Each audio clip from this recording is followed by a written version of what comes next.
Past tense of all verbs except the verb be. Affirmative sentences, negative sentences, yes/no questions, and information questions. In the past tense, all verbs in English have one form, except for the verb be, which has two forms. Verbs are classified in English as regular or irregular based on this past tense form.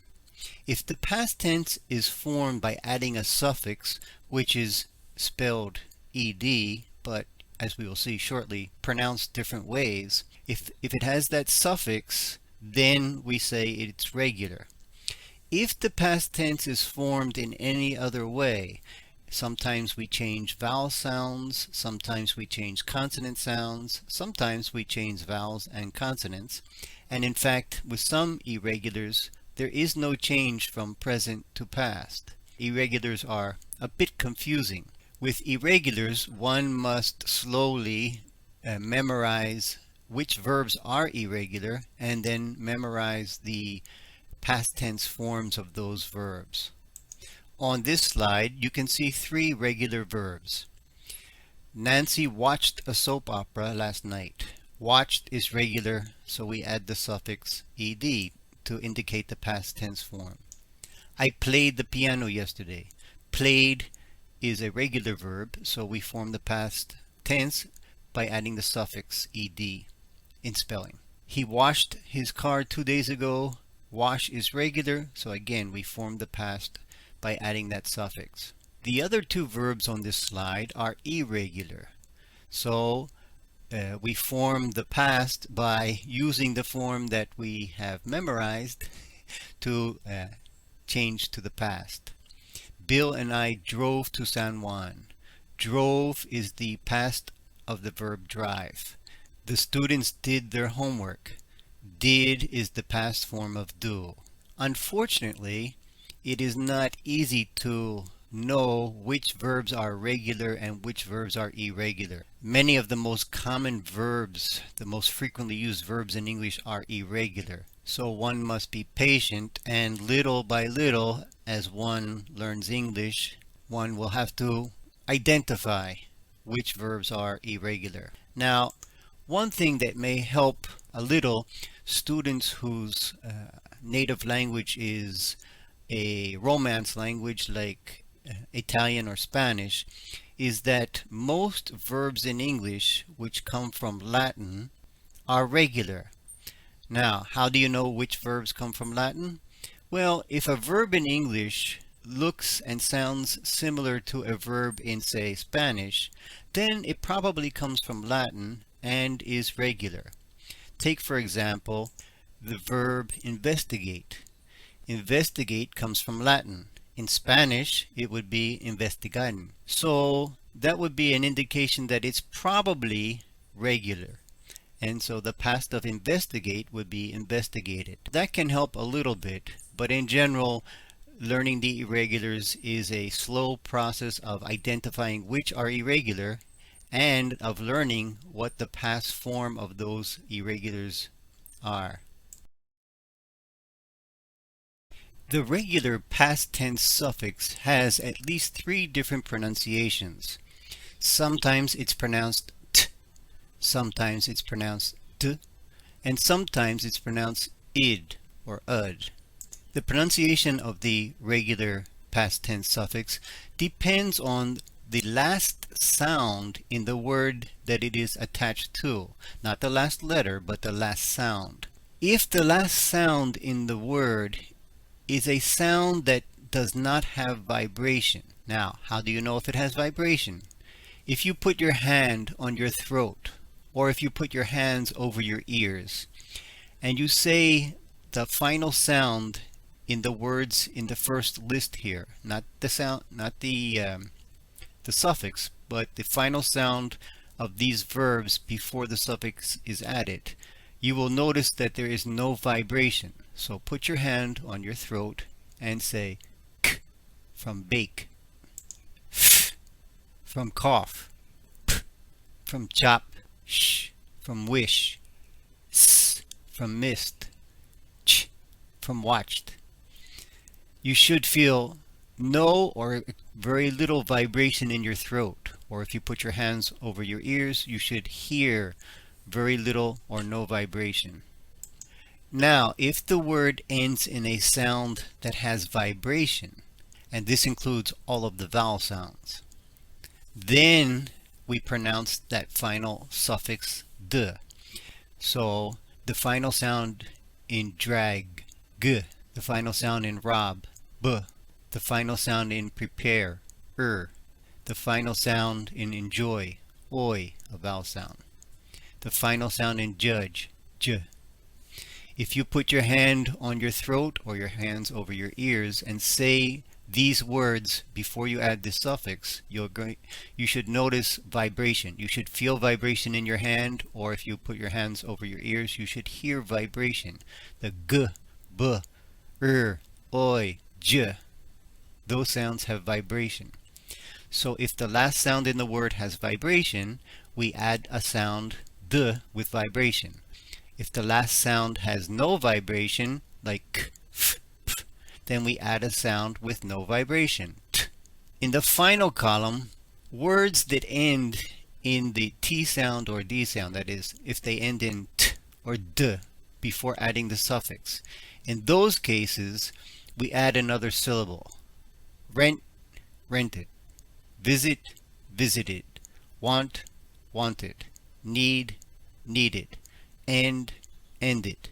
So the pronunciation of the final suffix depends on the pronunciation of the final sound in the word before we add the suffix. If it has vibration, d. If it has no vibration, t. And if it is either t or d, then we add another syllable, which is pronounced sometimes ud, sometimes id. In addition to having rules for the pronunciation of the regular past tense suffix, we also have some spelling rules that involve the suffix and the words that the suffix is attached to. So here you see a list of those rules. First, if a regular verb ends in the letter Y, and if that letter Y is preceded by one or more consonant letters, then we change the letter Y to the letter I before adding the ed suffix. So you see the example, cry. The letter Y is preceded by two consonant letters, so we change the Y to I before we add the ed. Another example, study. Study, the Y is preceded by the consonant D. So when we form the past tense, when we write the past tense, we add ed after having changed the Y to an I. With enjoy, we form the past tense by simply adding the ed. Why? Because it ends in the letter Y, but the letter Y is preceded by a vowel letter. So we do not change the Y to I. We only change the Y to I if the letter before the Y is a consonant letter. Some regular verbs end in the silent letter E. That is, they end in the letter E, but that E is not pronounced. In that case, we simply add the letter D. We do not add another letter E. If you look at the examples here, save, saved. We simply add the letter D. We do not add another letter E. Receive, received. Again, we add the letter D. We do not add another letter E. In the third rule, we see that most regular verbs that end in one stressed vowel followed by one consonant letter. So if you have one stressed vowel and it's one vowel letter followed by one consonant letter, then we double the final consonant letter before adding ed. In the word plan, we only have one syllable, so the stress must be on the only vowel there. So when we add the ed in spelling, we double the n and then add ed. Control. Now I have put an accent mark in the word control to show where the stress is, but this is not the way we normally spell English. But I wanted to show where stress is. In control, the stress is on the last syllable. The last syllable is spelled with one consonant letter preceded by one vowel letter. So in that case, we double the L before adding the ED. It should be noted that when we double the final consonant letter, it's a spelling rule. It has no effect on pronunciation. And this is one of the reasons why this rule is a bit difficult, because it's only for spelling. It has no effect on pronunciation. If the final consonant letter is preceded by two vowel letters, or if the final vowel is not stressed, or if the final consonant letter is preceded by another consonant, that is, if the word ends in two or three consonant letters, then we do not double the final consonant. So in the word look, it has one final consonant letter, but before that final K letter, there are two vowel letters. We don't double the K. In the word happen, and again, I've put an accent mark to show where the stress is in this word. In the word happen, the final vowel sound is not stressed. So even though we have one consonant letter preceded by one vowel letter, we do not double the final consonant letter. And finally, with the word turn, we see an example where we have two consonant letters at the end of the word. Because the word ends in two consonant letters, we do not double the final consonant letter. So we see that these rules combine spelling and pronunciation, because in order to determine how to spell, we have to know where the stress is in the word and how the word is spelled before adding the ED. These spelling rules even cause native speakers of English some confusion and difficulty. So one must be patient with these, and again, little by little, as one practices English, writing English and reading English, one should begin to notice when final consonants are doubled and when they are not, and when Y's are changed to I's and when they are not. To form negative sentences in the past tense with all verbs, both regular and irregular, except for the verb be, we must do two things. First, we must add the auxiliary did. This auxiliary is what I call an empty auxiliary, in the sense that it has no meaning. The only thing that it does is it indicates past, and we need it for forming the negative. I call it empty because you can't translate it, at least not into a language like Spanish, because it has no meaning. But we need it. It's part of the syntax of English. So we need to use did. And we need did because then we place the negative particle not after the word did. In English, the negative particle not has to go after the verb or part of the verb. Usually it's part of the verb, an auxiliary, except for the case of be, where it is placed after the verb itself. So one of the purposes of did is to indicate past. If you compare the affirmative sentence, Nancy cleaned her room, with the negative sentence, Nancy did not clean her room, notice in the affirmative sentence, past tense is indicated by the ed suffix on the verb. In the negative sentence, the verb that comes after did has no suffix. It has no suffix because past tense in the negative sentence is indicated by the word did. So if you have did in the sentence, then after did, the verb does not have a suffix. Did not clean, because did is where we are indicating the tense. So we add did, then we place not after did, and then we get the main verb in what is sometimes called the base form. It has no suffixes. In the example, the children wrote a story. The affirmative sentence, the children wrote a story. Now wrote is irregular, so there's no past tense suffix. In the negative form, the children did not write a story. We get did, then we place not after the did. Notice the verb is write. Because did is indicating past tense, the verb that comes after did is in the what is again called the basic form. There are no suffixes, and because this is irregular, it would not have a suffix, but it's put in the form that is called the base form. It should be noted that did not is frequently contracted to didn't. So the did and the not can contract, and the contraction of did not produces didn't.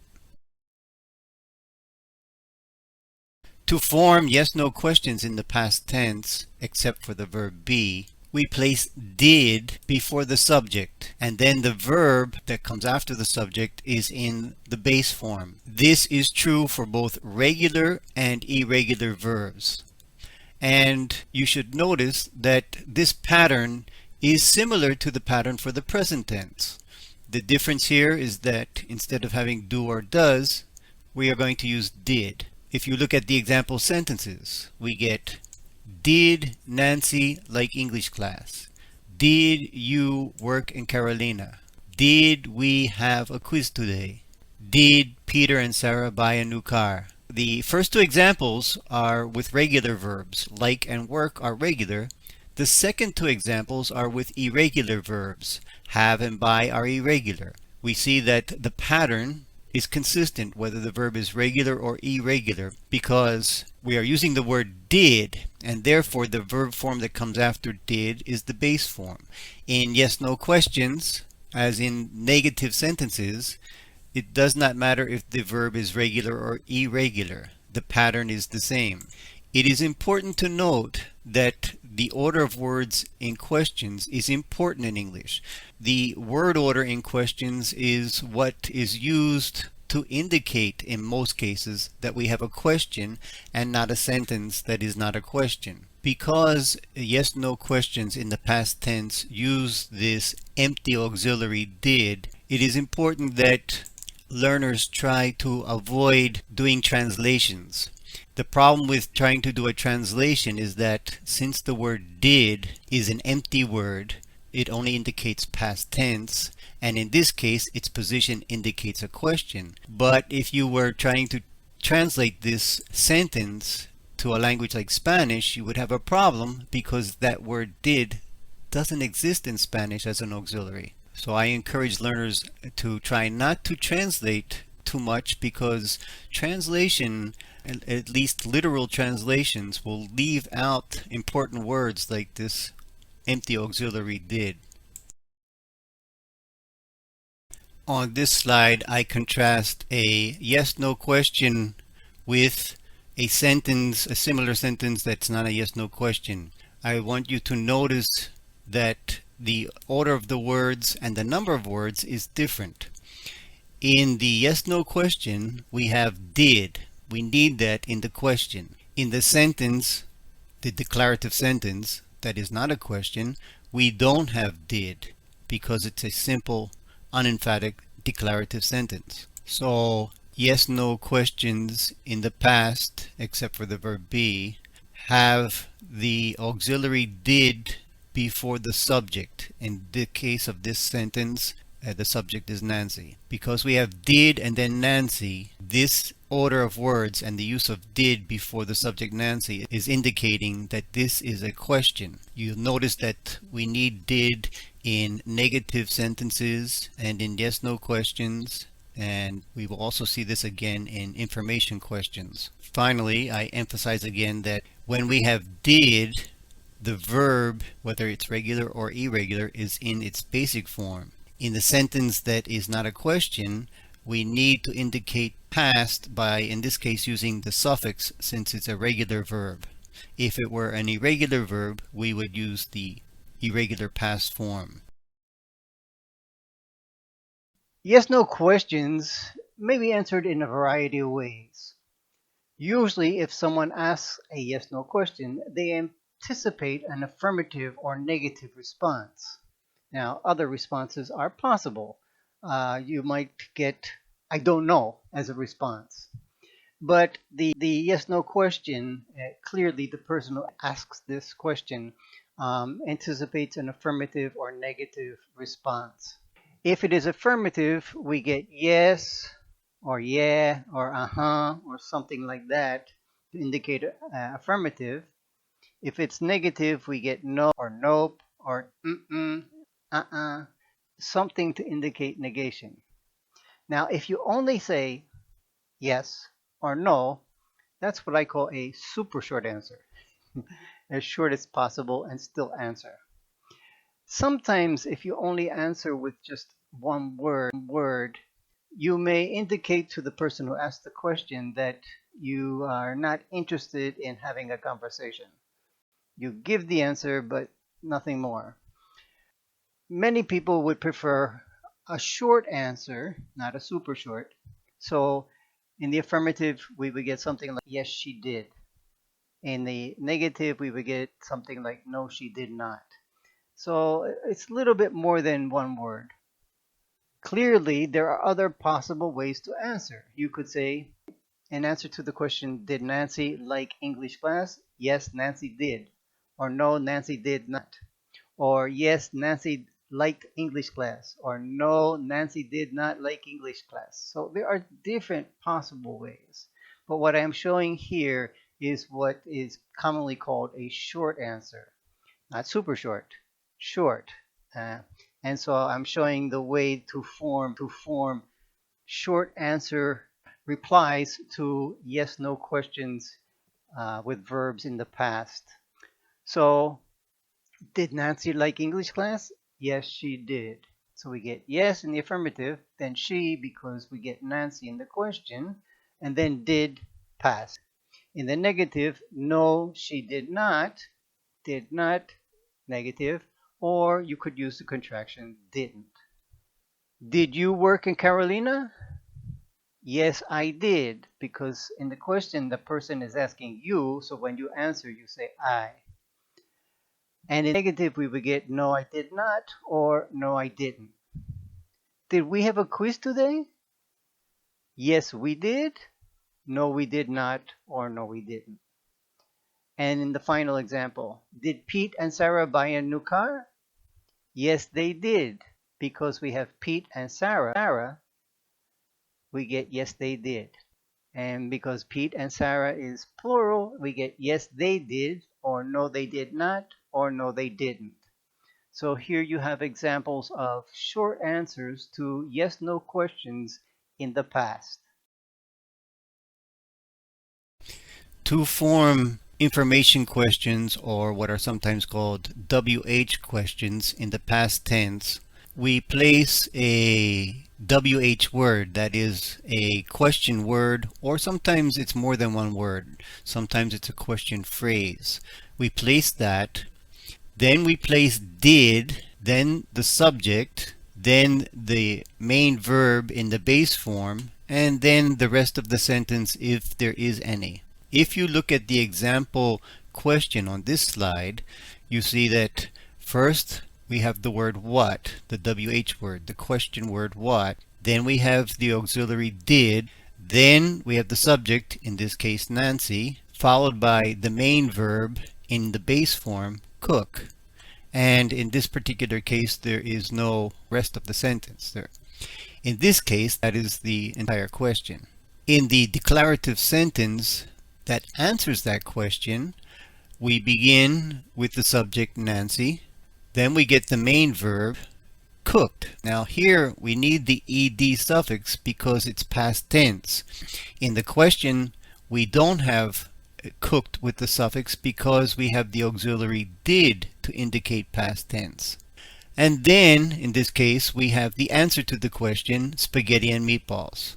So notice that similar to yes/no questions, that is questions we answer yes or no, with information questions we need to use did, and did precedes the subject, and then the main verb follows the subject and it's in the base form. So we see that we use did in negative sentences, we use did in yes/no questions, and we use did in most information questions in English in the past tense.